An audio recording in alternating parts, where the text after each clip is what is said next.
네, 오늘은 치매라는 질환을 맞닥뜨리게 되면 여러 가지 걱정이 많으시잖아요.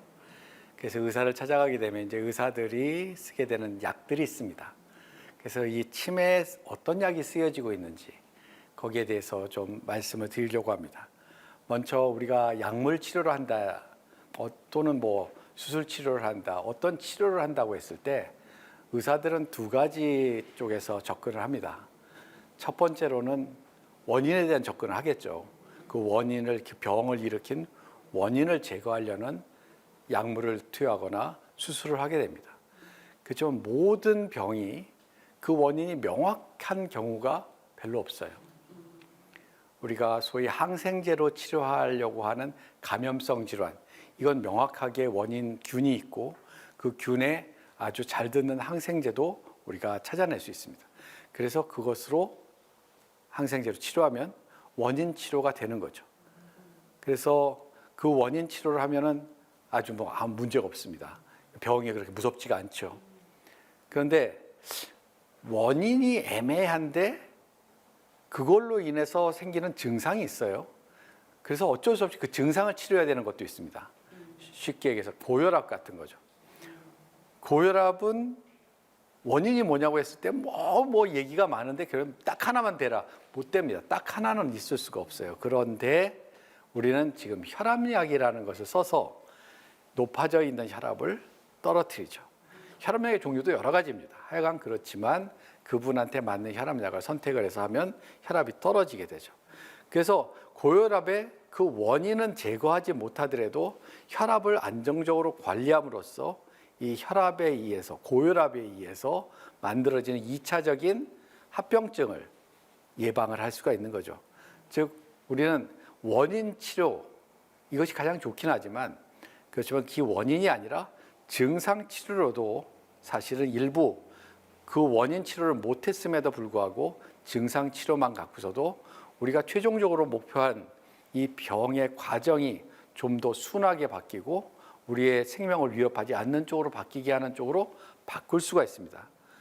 그래서 우리는 지금 현재 하고 있는 치료가 원인 치료인지 증상 치료인지를 정확하게 알고 치료하시는 것이 중요합니다. 당뇨병에서 혈당을 낮추는 여러 가지 약제들, 이거 다 원인 치료가 아니라 증상 치료입니다. 그러니까 대부분의 지금 하고 있는 약제나 이런 것들이 증상 치료지 원인 치료는 생각보다 많지가 않습니다. 제가 왜 그런 얘기를 하냐면 치매는 약으로 치료되나요? 라고 물어봅니다. 제가 원인 엄청나게 많다고 그랬죠. 또 일부는 원인 치료를 해서 완전히 없앨 수도 있는 것도 있지만 원인 치료가 안 되는 것도 있습니다.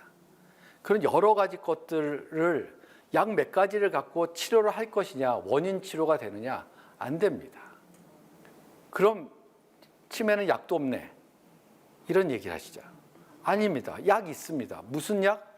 우리는 증상을 치료하는 약이 있어서 그 증상을 치료하는 약을 통해서 그 질병의 경과를 순화시키는 거예요. 우리 지금 현재 하고 있는 모든 만성병 치료가 그것임에도 불구하고 고혈압은 약이 있다고 생각을 하고 당뇨병은 약이 있다고 생각하는데 왜 치매는 약이 없다고 생각하는지 전 그것을 제가 이해를 못 하겠어요. 제가요. 네, 치매 약이 있습니다. 특히나 치매 그러면 이런 얘기를 하세요. 그럼 약은 언제 먹어야 돼요? 빨리 먹으면 다 좋죠. 네, 맞습니다. 사실 이게 원인 치료가 아닌 증상 치료라도 증상이 이렇게 나빠졌을 때 쓰게 되는 것보다는 증상이 약하게 나타났을 때 쓰기 시작하면 그 병의 경과가 좋아지는 것을 볼 수가 있어요. 특히나 우리가 알츠하이머 병 같은 경우가 원인이 상당히 까다롭죠. 원인 치료하기가 쉽지가 않습니다. 그러면 그런 것들에 대해서 그럼 원인도 못 치료하는데 약 줘서 뭐해? 그런 얘기가 아니라 약을 쓰게 되면 병의 경과가 순해집니다. 그리고 그것으로 그 병이 있더라도 우리와 그분이 같이 있게 될 시간이 더 길어집니다. 길어진다고 그러니까 또 싫어하시는 분들이 간혹가다 있어요. 이 왼수땡이하고 나하고 더 오래 있으라고 그런 거야. 그게 아니라 우리가 지금 현재 치매 어르신에 대한 치료 목표가 뭐냐는 거죠. 치료 목표가. 치료 목표가 요양원에 가는 게 아니지 않습니까? 그분이 그런 병에 걸렸고 그러한 증상이 있음에도 불구하고 우리와 좀 더 오랫동안 소통하고 같이 있게 하는 시간을 더 늘리는 거, 이게 상당히 중요하거든요. 이러려면은 이쁜 치매가 되면 되거든요. 그럼 이쁜 치매를 만들려는 노력이 약으로 할 수가 있는데, 그 약은 다 나빠진 다음에 해서 효과가 그렇게 뛰어난 게 아니라 초반서부터 약을 쓰기 시작하면 그 경과가 순해져서 이쁜 치매가 좀 더 쉽게 만들어진다는 거예요. 그렇다면 우리는 약물 치료를 할 이유가 분명히 있습니다. 그래서 치매는 약도 없다며 치료하지 말아야지 뭐, 이런 식의 태도는 이미 나는 이분이 치매에 걸리면 요양원에 보낼 거야, 이런 얘기하고 똑같습니다. 뭐 그러실 수 있죠. 그렇지만 내가 만약에 치매에 걸렸다고 생각해 보세요. 내 자식 그 얘기를 할 때 내가 받아들여질 수 있나? 그렇지는 않습니다. 그러니까 바로 내가 문제가 있다고 생각을 하신다면 이 치료 또한 필요하니 하는 것이 합당하다라고 생각할 겁니다. 근데 이제 약물 치료를 이제 막상 시작을 하면 약이 있다고 하니까 또 이제 약을 이것저것 또 너무 많이 드세요. 치매에 좋다고 하는 약이 세상에 또 왜 이렇게 많은지. 음식도 많고. 그런데 치매는 아시다시피 뇌병에 걸려서 뇌가 약해져 있는 상태입니다. 뇌가 약해져 있는 상태에서 불특정 다수의 애매모호하고 효과도 잘 모르는 그런 약들을 많이 먹으면 뇌가 더 혼돈이 되지 더 명확하지가 않아요. 그래서 약물 치료의 기본 원칙은 아는 사람과 상담을 정확하게 해서 제대로 된 처방을 받아서 진행을 해야 됩니다. 어르신들이 이제 집에 약이 얼마나 있으세요? 물어보면 드시는 약이 한 10여 가지가 돼요. 그거 왜 이렇게 많냐고 그러면은 다 아는 사람한테 받은 거야. 이건 내 딸이 준 거라서 뭐 안 먹으면 안 되고, 요건 내가 또 미국에 있는 내 친구가 이거 좋다고 해서 보낸 거니까 이건 안 먹으면 안 되고, 뭐 아는 사람이 약국에서 약사가 다 했는데, 그래서 다 이거 드시고 제가 드린 약은 왜 안 드세요? 그러면 약이 너무 많잖아. 그러고. 때문에 우리는 진짜 필요한 약과 그렇지 않은 약을 구분해서 약을 드셔야 됩니다. 건강할 때는 뭘 드셔도 저는 상관없어요. 그런데 진짜 병이 있어서 찾아오셨을 때는 약을 일부는 과감하게 없애고 일부는 철저하게 먹는 그러한 것들이 필요합니다. 그것을 명확하게 전문가와 상담하시는 게 좋고, 그리고 또 하나는 어떤 약을 먹어도 부작용은 있습니다. 그래서 부작용에 대한 이야기를 꼭 의사 선생님한테 하세요. 내가 먹었더니 어떻더라. 이 이야기를 안 하면 의사는 그냥 자기가 잘 준 줄 알고 그냥 줘요. 근데 본인은 그게 큰 병이 돼. 이제 그런 케이스들을 제가 조금 있다가 다시 한번 말씀을 드릴 겁니다. 하지만 반드시 부작용이 있다는 것, 의사가 설명을 해야 되는 것 맞고요. 그렇지만 그 부작용이 있다면 반드시 다시 선생님이 얘기하신 바로 그것이 나한테 지금 생겼습니다라고 얘기를 꼭 해주셔야 됩니다. 우리가 이제 제일 많이 드시는 것이 뇌기능 개선제라는 거예요. 뇌기능 개선제. 뭐 은행잎 제제다. 뭐 무슨 알포세레이트 뭐 이런 것들이 여기서 은행잎 제제가 있고 뭐 여러 가지 그 좋다는 약들이 있습니다. 이게 이제 소위 치매 예방약이라고 많이 팔리는데 실제로 예방을 하느냐? 전 별로 그렇게 보지 않습니다. 그럼 이게 진짜로 효과가 없느냐? 효과는 좀 있는 것 같아요. 원래 잘 저희들이 제대로 된 치료에 약간의 도움을 주는 역할을 하거든요. 꼭 먹어야 되느냐? 전 약이 너무 많으면 이 약을 먼저 뺍니다. 뇌기능 개선제라는. 그러면 아니 뇌기능 개선제 말고 뭘 먹는 거예요? 인지기능 개선제로 먹습니다. 자, 이 인지기능 개선제에 대해서 말씀을 좀 드리겠습니다. 이 인지기능 개선제에는 크게 한 그룹이 아세틸콜린 분해 효소 억제제라는 것이 있습니다. 너무 어렵죠. 분해 효소 억제제라는 게 뭐냐면 분해를 못하게 하는 거예요. 그러니까 아세틸콜린을 분해를 못하게 하는 거야. 그럼 이게 왜 효과가 있느냐는 거죠. 뇌와 뇌 사이에 서로 소통을 하는 데 있어서 우리가 신경 전달 물질이라는 것을 사용합니다. 신경 전달 물질은 여러 가지 종류가 있는데 기억 회로에 사용되는 신경 전달 물질 중에 아세틸콜린이라는 것이 있어요. 그럼 요 신경 전달 물질이 요 안에 빵빵하게 있어야지만이 기억이 잘 소통이 됩니다. 그런데 치매 어르신들은 세포가 시원찮아. 여기서 빠방하게 나오는 그러한 아세틸콜린이 시원찮아. 그래서 자꾸만 힘이 빠져. 그런데 근데 요 안에 들어가면 아세틸콜린을 분해하는 효소가 있어요. 요게 이제 더 빨리 없애버리는 거야. 그러니까 이걸 분해하는 효소를 억제를 시키면 그나마 시원찮은 것들이 요 안에 소위 연접과 연접 그 사이에 많이 존재할 수 있게 돼요. 그래서 효과적으로 기억력을, 그러니까 억지로 짜는 거지 뭐. 억지로 짜는 겁니다.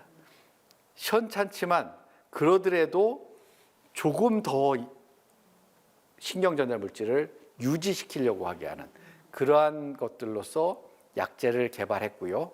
그래서 아세틸콜린이라는 것이 뇌의 기억력을 담당하고 있는 신경 전달 물질이니 이것이 농도가 높아지게 하는 역할을 하는 것이 도네페질, 리바스티그민, 갈란타민 이런 약제들입니다.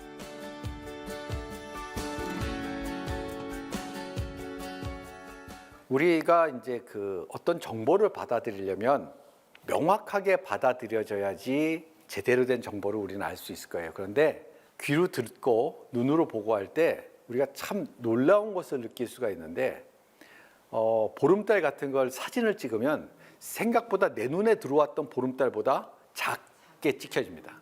아니 저렇게 큰 보름달이 왜 이렇게 작지?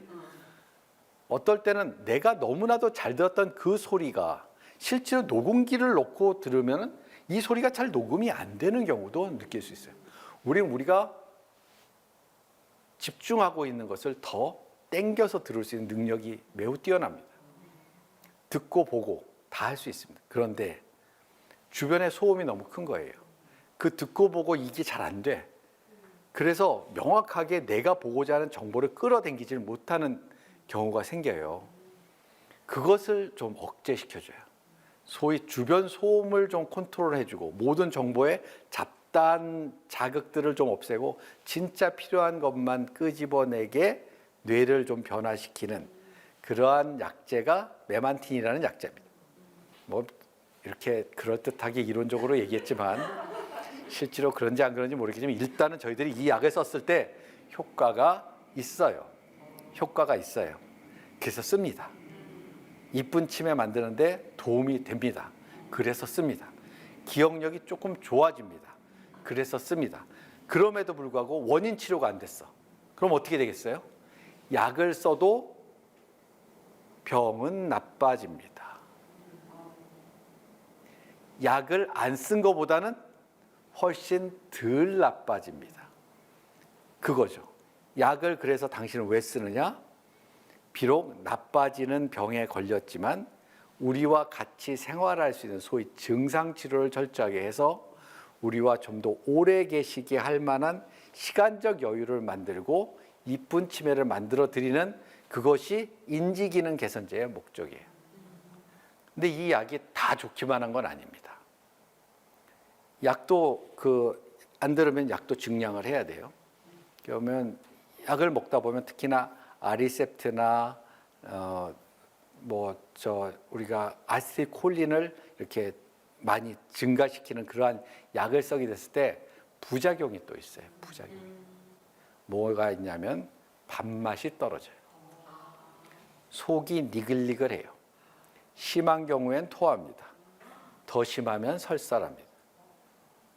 그래서 저 같은 경우는 약을 드리고 이러한 일들이 벌어질 수 있으니 2주 안으로 꼭 오십시오. 다시 오셔서 저한테 얘기하시고 또 그것을 하루 이틀 지나서 적응되시는 분도 있지만 3일 이상 그러한 증상이 나타난다면 스톱. 먹지 드시지 말고 그리고 좀 쉬셨다가 2주 후에 오셔서 다른 약을 처방받으세요. 그러고. 즉 이 약은 아세틸콜린이라는 것이 많아지면 우리 몸이 좀 이렇게 니글니글해집니다. 근데 이걸 그렇게 설명을 했음에도 불구하고 어머님이 약을 드렸는데 이 약의 부작용이라고 생각 안 하고 왜 이렇게 밥을 안 드시지? 왜 이렇게 토하시지? 그래갖고 이제 괜히 또 다른 내과나 이런 데 가서 내시경하고 막 이런 난리가 납니다. 원인이 없어 거기는. 원인이 없으신 거 보니까 스트레스 때문인 것 같아요. 또 다른 약을 왕창. 이러면 안 됩니다. 명확하게 이 약을 시작했다면 이 약에 대한 부작용을 모니터하시고 이 약에 부작용이 있다면 꼭 의사하고 상의하시고. 그렇지만 다 나타나는 것이 아니라 10명 중에 한두 명이 이러한 증상이 나타납니다. 8명, 9명은 괜찮습니다. 그렇지만 10명 중에 한두 명이라면 많은 수예요. 그래서 저희들이 꼭 상담을 합니다. 약제도 여러 가지 이제 못 드시는 분을 위해서 이렇게 방울방울 떨어뜨리는 약제도 있고요. 붙이는 약제도 있고 그리고 또 혀에다가 녹이는 것도 있고 여러 가지 종류가 있습니다. 그래서 그 분의 몸의 상태에 따라서 약제를 또 잘 변형시키면은 또 편하게 드실 수 있게 될 수가 있으니까 꼭 그 상황을 같이 이야기를 해주시는 것이 중요합니다. 알츠하이머 병인 경우에는 이제 이러한 인지기능 개선제를 쓰지만 혈관성 치매 같은 경우는 실질적으로 고혈압, 당뇨병, 고지혈증 치료가 상당히 중요합니다. 그래서 혹시나 혈관성 치매가 있는데 고혈압 치료를 안 하고 있다? 당연히 고혈압 치료해야 되고 당뇨병 치료 안 한다면 당뇨병 치료해야 되고 또 고지혈증이 있다면 고지혈증 치료를 같이 해줘야 됩니다. 그럼 이분들한테 아까 얘기한 인지기능 개선제는 도움이 되나요? 되는 경우도 있지만 또 안 되는 경우도 있어서 부작용을 보고 판단을 하고 또 그거 없이도 아까 얘기한 그것만 소위 고혈압, 당뇨병, 고지혈증만 잘 관리를 해도 더 진행 안 되게 그대로 비록 좀 뚝 인지기능이 떨어졌지만 그대로 가게 유지할 수 있어요. 그래서 사실 굳이 인지기능 개선제를 이분들한테 억지로 먹일 필요는 없습니다. 그런데도 이제 좀 안타까운 일들이 종종 벌어져요. 우리가 기억력만 떨어지는 게 치매가 아니거든요. 기억력이 떨어지면서 일상생활 능력이 떨어진 게 치매라고 말씀을 드렸지만 거기에 더해서 우리가 상상하지 못하거나 이해할 수 없는 행동들을 하십니다. 그게 이제 소위 정신행동 증상이라고 하는 것들인데요. 소위 이제 뭐 밖에 자꾸만 배회하고 의심하고 공격성을 나타내고 때로는 너무 우울해하고 아무것도 안 하려고 하고 이러한 여러 가지 우리가 잘 평소 때 이런 분이 아니었는데 나타나는 행동들이 있습니다. 그런 것들에 대해서도 사실은 약을 씁니다. 그냥 뭐 치매련이 그렇게 보진 않고요. 너무나도 의심하고 너무나도 그렇다면 거기에 대한 망상체계가 있는지 확인하고 망상에 쓰는 약을 씁니다. 너무나도 우울하면 우울증에 쓰는 약을 씁니다. 너무 공격적인 행동을 하게 되면 뇌전증에 쓰는 약 일부가 또 그 공격성을 좀 조절해 주기 때문에 그런 약을 빌려서 씁니다. 그래서 약이 없는 게 아니라 스스로 포기하지 않으면 약은 의사들이 제공해 드릴 수 있어요. 그리고 같이 노력할 수가 있습니다. 그러면 이제 이렇게 물어보죠. 아니 원인 치료 얘기 좀 하면 안 돼? 네. 가장 최근에 작년에 드디어 이제 아듀카누밥이라는 어렵죠. 아듀카누밥이라는 이러한 약제가 FDA에서 조건부 승인을 받았습니다. 그게 뭐냐면 알츠하이머 병이 제일 치료하기가 어려운데요. 알츠하이머 병의 또 원인이 이제 아밀로이드라는 단백질이 자꾸만 침착되는 것인데 그 아밀로이드 단백질의 침착을 막아주는 약이에요. 그러니까 원인 치료가 될 수가 있는 약이죠. 원인 치료제. 그래서 이걸 쓰게 되면 실제로 우리가 뇌에서 페트 검사를 했더니 뇌에 그 아밀로이드가 줄어드는 것을 확인을 했습니다. 때문에 이게 진짜 앞으로 중요한 약이겠다 생각을 했고 그래서 조건부 승인을 받았죠. 그렇지만 안타깝게도 몇 가지 조건을 만족하지 못해서 조건부 승인이라는 것이 나왔고, 아직 그러니까 쉽게 얘기해서 우리가 인지 기능이 충분히 좋아지진 않았어요. 뇌에 아밀로이드라는 것이 줄어든 것만큼은 확실한데, 그렇지만 그러더라도 상당히 우리한테 향후 치료에 대한 희망을 주는 메시지입니다. 그리고 이와 비슷한 약제들이 지금 계속 임상시험 중에 있기 때문에 아밀로이드라는 것을 없애면서 인지 기능이 개선되는 원인적인 치료도 이제는 눈앞에 이제 나타나기 시작했습니다. 그렇지만 점점 이러한 약제들이 많이 생기게 되면 점점 이제 약값은 떨어지게 될 것이고, 그리고 좀 더 원인 치료에 가까운 약제들이 드디어 이제 사용되게 될 거라는 희망적인 메시지를 좀 드립니다. 그렇지만 이 약도 부작용이 있습니다. 그래서 무조건 어떤 약이 생겼다고 해서 무조건 달려들 것이 아니라 또 철저하게 다듬고 임상시험 거치면서 그래서 안전한 약이 나오기를 기대해야 되겠죠. 그렇지만 멀지 않았다는 것은 말씀을 드립니다. 그래서 오늘은 약에 대한 얘기를 했어요. 원인 치료, 증상 치료 이 개념을 가지시고, 지금 현재 우리가 하는 대부분의 치료는 증상 치료입니다. 원인 치료는 곧 나타나게 될 것입니다. 그렇지만 그렇다고 약이 없는 것이라는 생각보다는 증상 치료를 철저히 함으로써 이쁜 치매로서 오랫동안 저희와 같이 있게 되는 그러한 지금 현재 약물 치료 전략을 오늘 이 시간을 통해서 좀 이해하셨으면 좋겠습니다. 예, 이것으로 마치겠습니다. 네, 오늘은 치매 환자 약물 치료에 관한 강연을 들려주셨는데요. 교수님 강연 잘 들었습니다.